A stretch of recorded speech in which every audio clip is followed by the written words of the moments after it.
All right, in this section, we're going to use something called the Law of Cosines. So this first part, you do not need to include in your notes. I want you to just listen. I want to go through and show how the Law of Cosines is developed.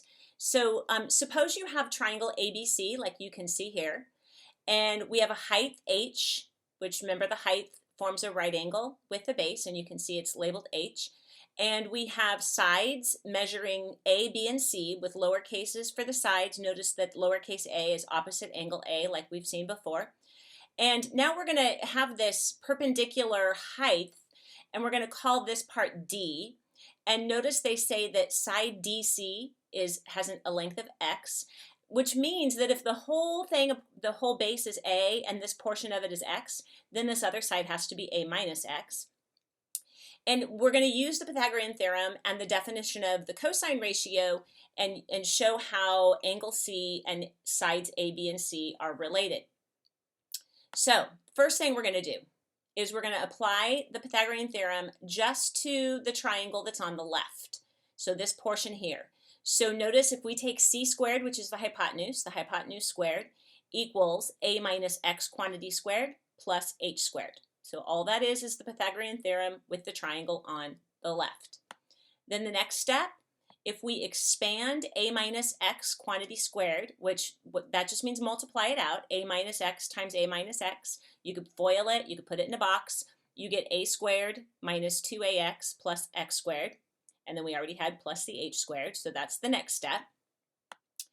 Then what we're going to do is looking at the other side of the triangle, this other right triangle. Using the Pythagorean theorem, we have B squared, which is the hypotenuse, equals X squared plus H squared. So we see again the usage of the Pythagorean theorem. And then we're going to substitute. So in this previous step, we had an X squared plus H squared. Well, since it's equal to B squared, we're going to just replace that with a B squared. The next step looks complicated, but it's really not. So if you look at this triangle on the right, it's just a right triangle. And we can define cosine C as the adjacent, which is X, over the hypotenuse, which is B. So we get cosine C equals X over B.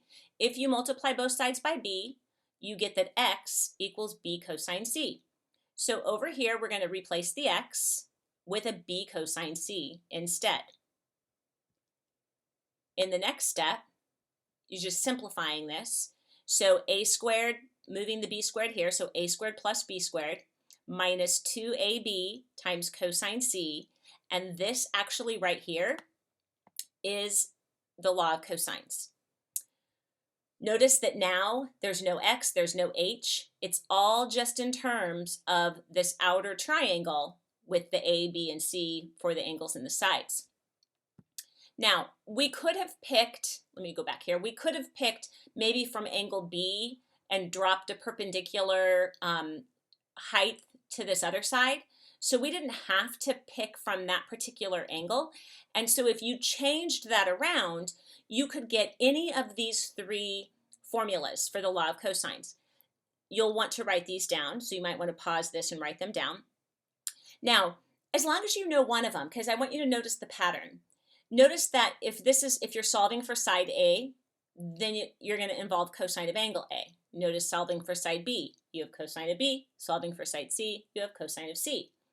Notice that here, if you're solving for A, you have an A squared, and this is the other two sides. There's no A here, it's the other two sides. Minus 2 times the product of the other two sides. So you can kind of see that pattern. Now remember, the triangle doesn't have to be called ABC. It could be XYZ.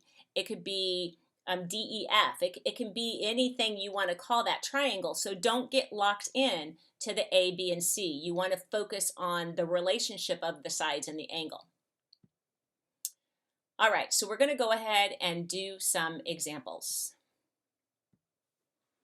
So for this first one, and you might wonder, how do I know if I should use the law of sines or the law of cosines? I always try and use the law of sines because it's easier. So I would look at a problem that I'm asked to solve, and I would say, do I have an angle in the opposite side that I know? No, I don't. So I can't use law of sines. That's how I know I have to use law of cosines. Well, I'm solving for side C. That's the only side I don't know. So I'm going to have C squared equals, because that's the side I want. It's the other two sides, so a squared plus b squared minus 2 times this multiplying by the other two, oops, I did that wrong. The other two sides, so a and a b, and then cosine angle C. Okay, so you can see that all those kind of parts just match up there.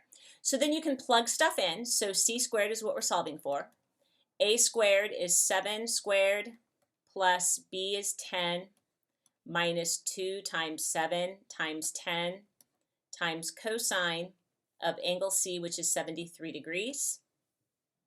So now I'm going to plug those things in.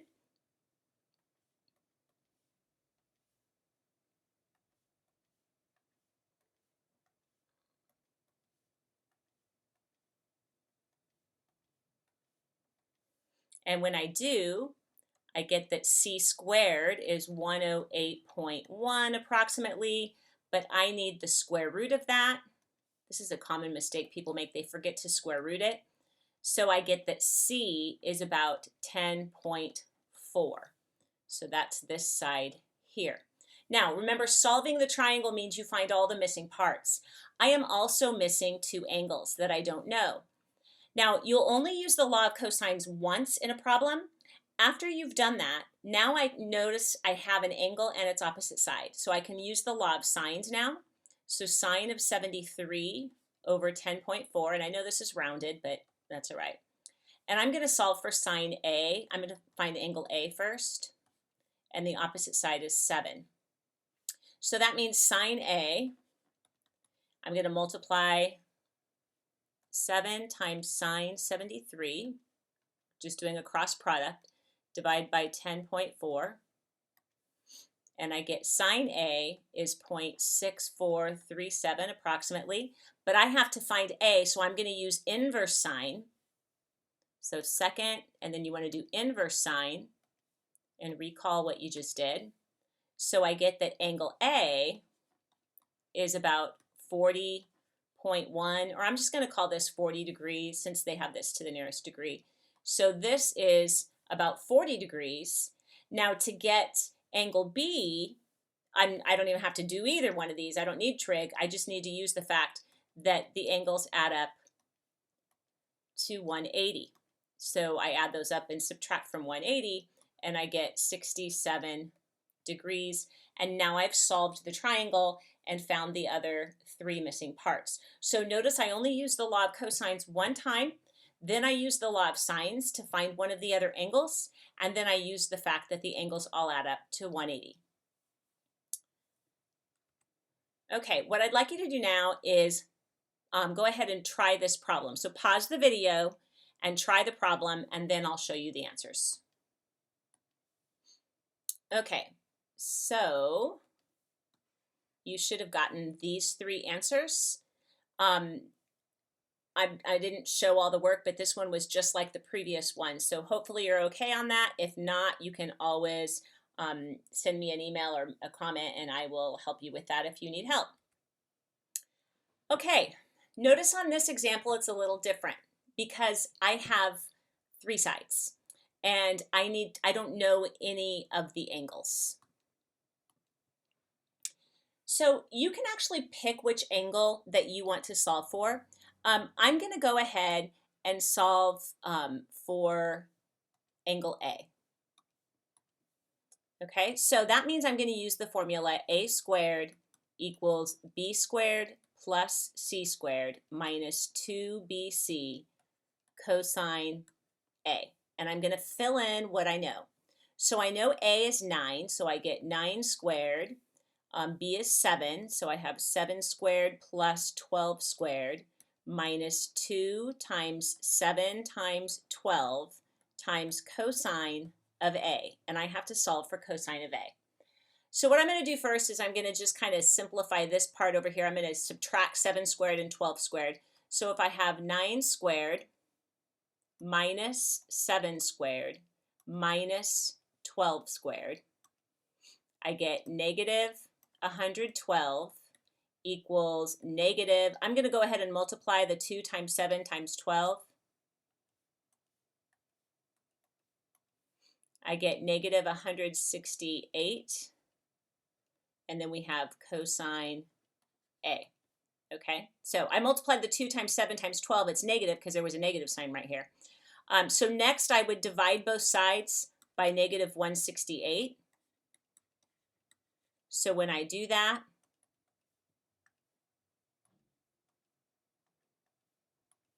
I get 0.6667 equals cosine A, but I need to know A, so I'm going to do inverse cosine of my answer, and I get that A is about 48.2 degrees.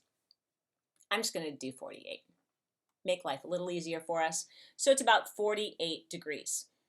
Okay, now notice I have an angle and its opposite side. So I'm going to use sine 48 over the opposite side equals, and it doesn't matter which one next, I'm just going to do sine B over 7. So when I do that, we get 7 times sine 48 divided by 9. Now remember, that's sine B. I need to know B, so I have to do inverse sine of that answer. And I get about 35.3, which we were just going to call that 35. And now to find angle C, I'm going to add 48 plus 35, subtract that one from 180, and we're going to get 97 degrees. And now I have all three angles, and I already knew the three sides. So again, I used the law of cosines one time, little different, little more algebra in figuring that out and solving for that. And then once I knew that, then I could use the law of sines to find the other angle, and then knowing that all three angles add up to 180. All right, so go ahead and pause this and give this problem a try, and then I'll reveal the answer.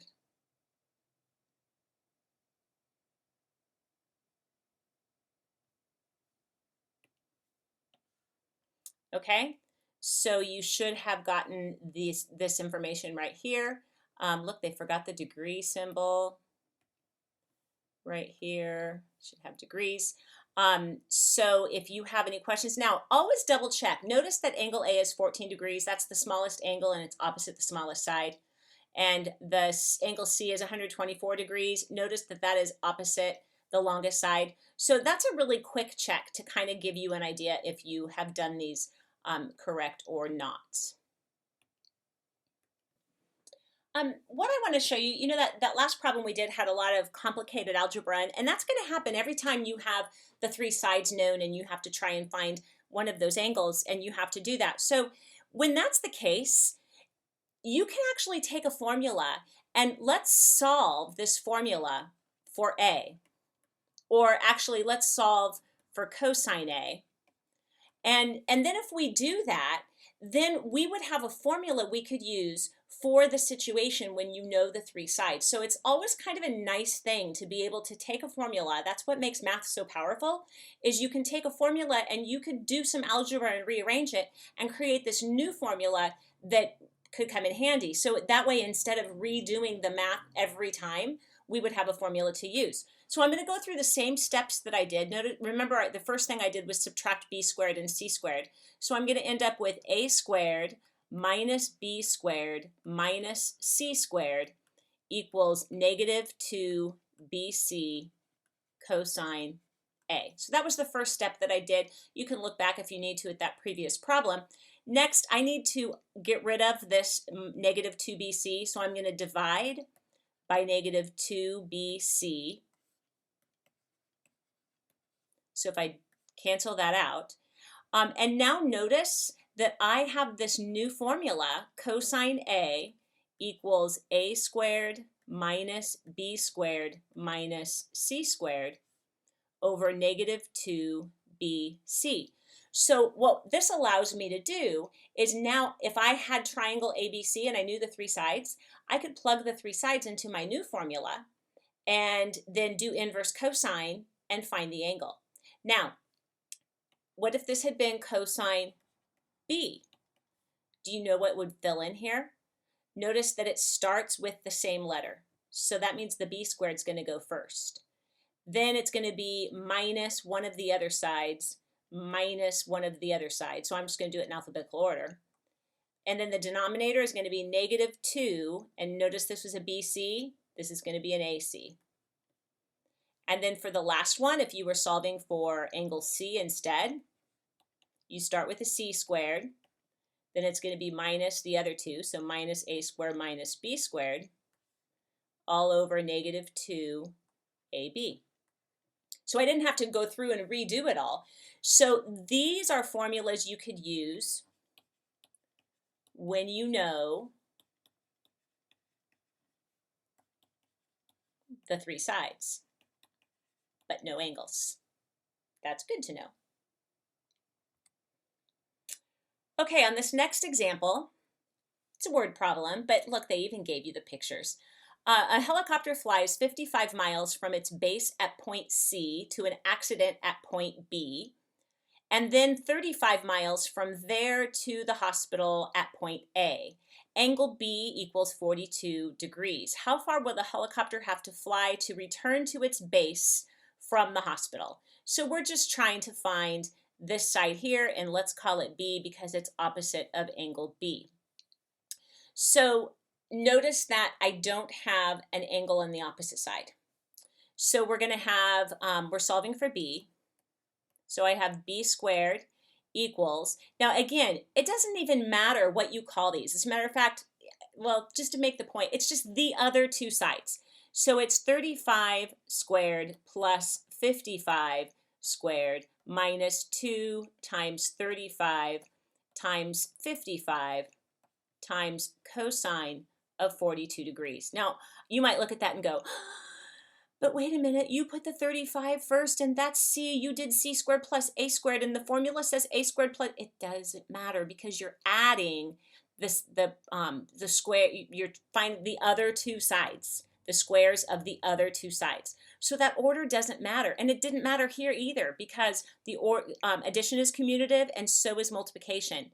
And remember, it's not anything special about the A's, the B's, and the C's. It's the relationship between those sides. So now this one's pretty easy to solve because we're just going to plug it in.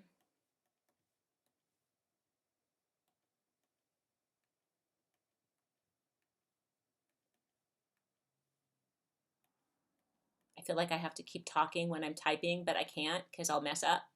So we get, that's B squared. I'm going to write that down. So B squared is 1388.9, and we want the square root of that.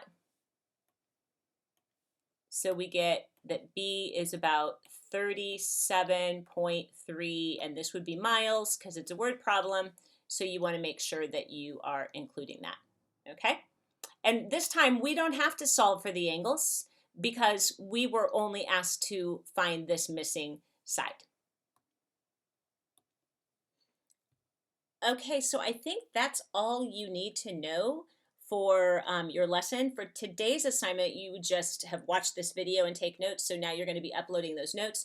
Then you will have an assignment to work on tomorrow where you will practice this, and then the following day we will have some word problem practice that will be, you know, similar to this, except you might not have the picture drawn for you. So, you know, so you would need to be able to draw the picture similar to what we did on the law of sines. So that would be the following day.